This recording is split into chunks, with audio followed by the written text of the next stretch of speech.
प्रिय सखी, गुरुदेव भगवान के चरणों में कोटि-कोटि नमन। हे गुरुदेव भगवान, इस शरीर से अब काम वासना समाप्त हो चुकी है, लेकिन मेरे पति में काम वासना बहुत अधिक है।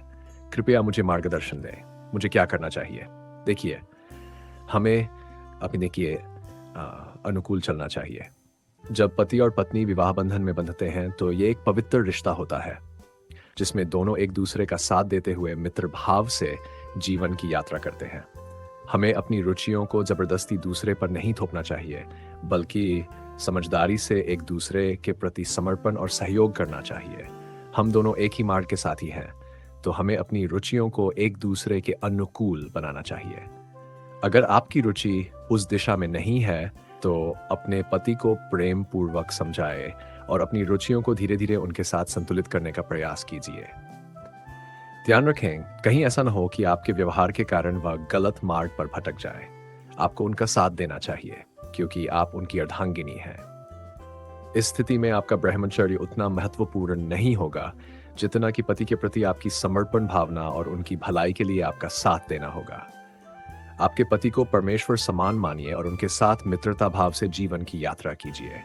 हमें मिलकर इस संसार के कठिन मार्ग पर एक दूसरे का हाथ थामकर चलना है। सभी रुचियां पूरी नहीं हो सकती, लेकिन दोनों की रुचियों का मेल होना आवश्यक है।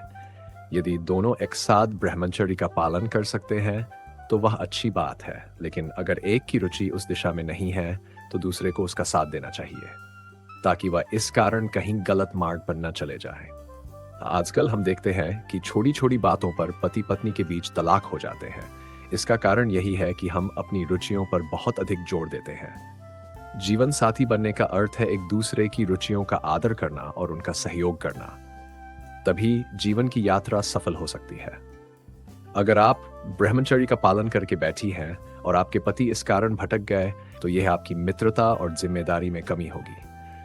हाँ, अगर वे अत्यधिक व्यभिचारी है और स्थिति बहुत गंभीर है, तब आपको अपना मार्ग अलग करने के बारे में सोचना पड़ सकता है।